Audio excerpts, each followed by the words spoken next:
नमस्कार दोस्तों, मैं आपका अपने YouTube चैनल रियाज मंत्रा पर हार्दिक स्वागत करता हूं। मित्रों, आज का जो हमारा लेक्चर है वो है प्रत्यय।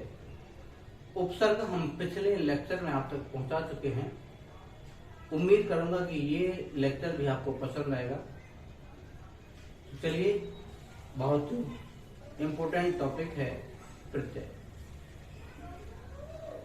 इसे इंग्लिश में सफिक्स भी कहा जाता है। तो सबसे पहले हम इसकी परिभाषा देखें। इसकी कोटेशन क्या है? ऐसे शब्दांश जो किसी मूल शब्द के अंत में जुड़ करके उस शब्द के अर्थ में परिवर्तन या विशेषता उत्पन्न कर देते हैं। तो फिर से वही, ये शब्द हैं या शब्दांश, तो आपका आंसर होना चाहिए कि ये शब्दांश हैं, शब्द नहीं है। ये तो जैसे एग्जांपल है, रस मूल शब्द है ईला, रसीला हो गया। लिख मूल शब्द है, आवट है तो लिखावट हुआ। आगे है बच्चा जमा पन, बहुत इंपॉर्टेंट है, ये अक्सर पूछा जाता है। तो ये शब्द होगा बचपन। दुकान प्लस में दार, दुकानदार। अब नोट ध्यान करने वाली सबसे महत्वपूर्ण बात है, ये जो नोट लिखा है, प्रत्यय अर्थवान नहीं होते हैं, इनका कोई अपना अर्थ नहीं होता है, जबकि उपसर्ग जो है वो अर्थवान होते हैं। इससे पहले यदि आपने वो वीडियो नहीं देखी, एक बार वीडियो देख लीजिएगा और उसमें आपको क्लियर हो जाएगा कि जो उपसर्ग हैं उन सभी का हमने अर्थ के साथ में एग्जाम्पल दिए। तो प्रत्यय, इसके बाद आएगा प्रत्यय के भेद। तो प्रत्यय के दो भेद हैं, पहला कृत प्रत्यय और दूसरा होता है तद्धित प्रत्यय। तो दो भेदों का अलग अलग डिफाइन करेंगे इनके, और सब उप पार्ट यानी उसको भी देखेंगे कि ये कृत प्रत्यय के कितने भेद हैं और तद्धित प्रत्यय के कितने भेद होते हैं।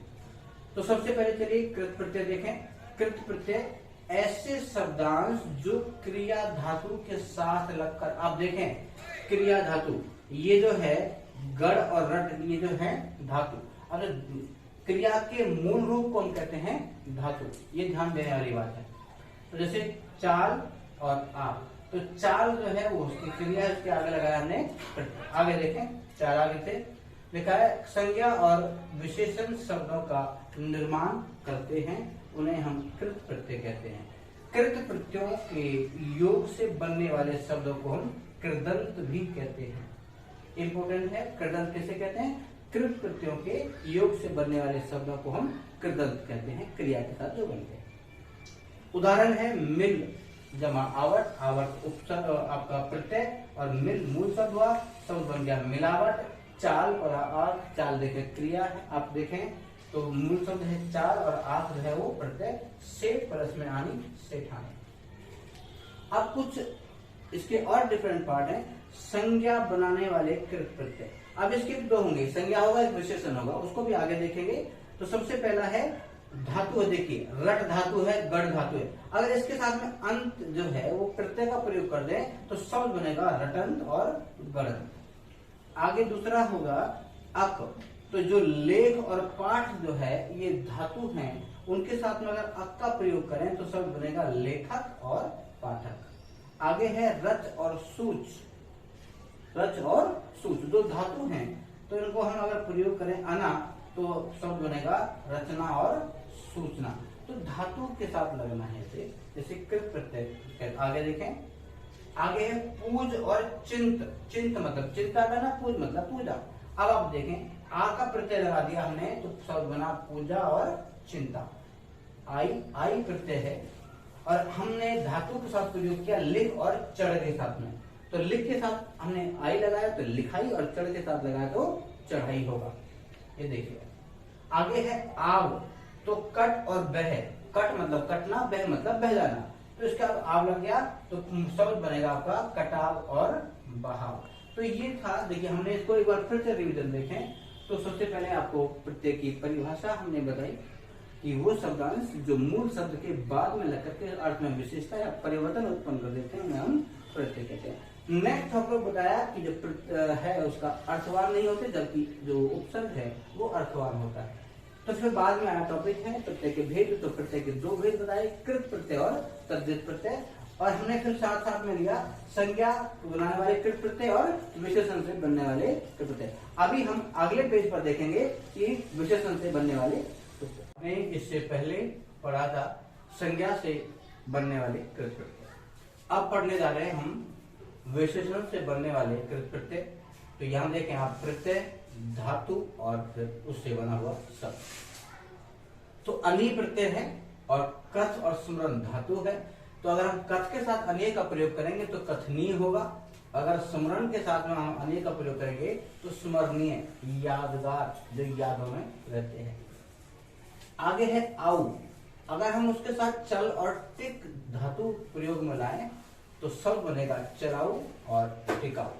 अब ये ध्यान रखें, मैं मैंने अभी बताया आपको कि अगर मूल धातु के साथ हम प्रत्यय का प्रयोग करते हैं तो एक नया शब्द का जन्म होता है। जैसे आकू प्रत्यय है, धातु है लड़ और पड़, तो लड़ से लड़ाकू और पड़ से पढ़ाकू शब्द जो है वो निर्माण करेगा, बन जाएगा। आगे है इयल।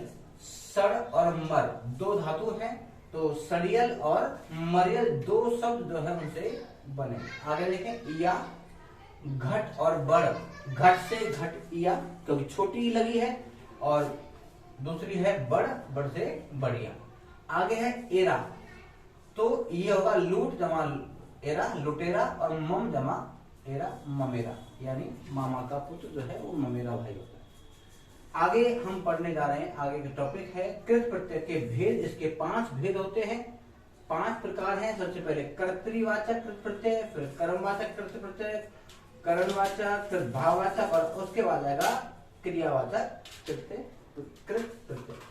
तो चलिए सब देखें। ये कर्ता का बोध कराते हैं, यानी जैसे कर्ता है गा जमा अय्या है तो ये बनेगा गवैया। आगे है कर्मवाचक में वे शब्द जो प्रत्यय से बनकर किसी कर्म का ज्ञान कराते हैं, यानी बिछा जमा ओना, तो जो बिछोना है ये किसी के कर्म का ज्ञान करें, बिछोना। आगे ओढ़नी, ओढ़नी मतलब ओढ़ और नी होता है, ओढ़ मूल शब्द है और नी उसके साथ में प्रत्यय, तो बनेगा शब्द ओढ़नी।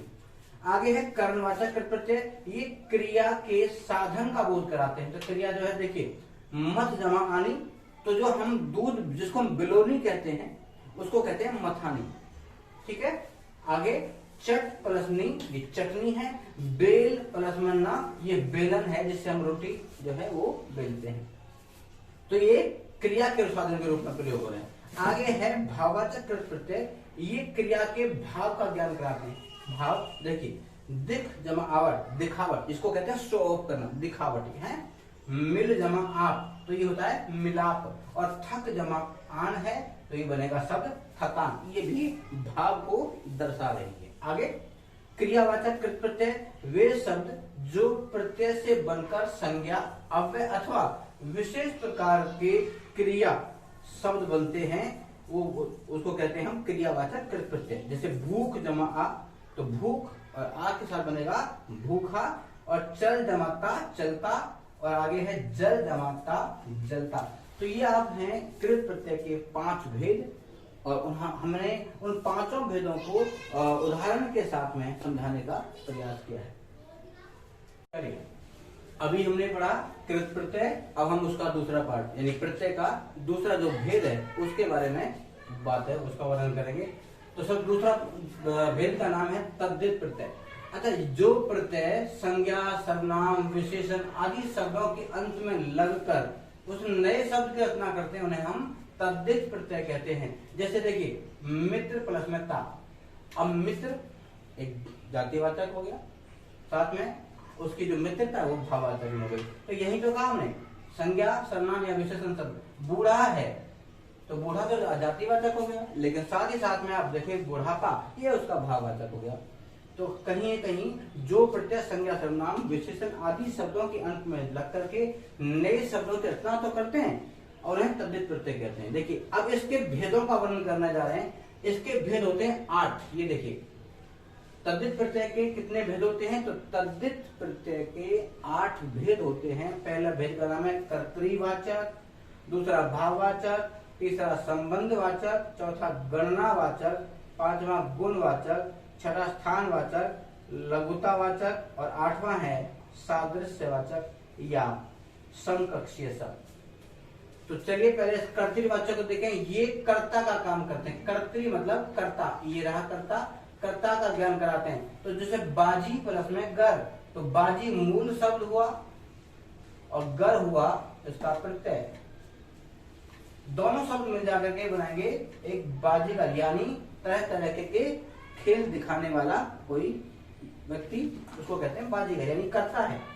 आगे है भाववाचक, तो ये भाव का ज्ञान कराते हैं, यानी भाव किसी की दशा अवस्था कंडीशन बताते हैं। मधुर जमा ता, तो ये शब्द होगा मधुरता बनेगा साथ में, क्योंकि मधुर मूल शब्द है, ता उसके साथ में प्रत्यय हमने जोड़ा।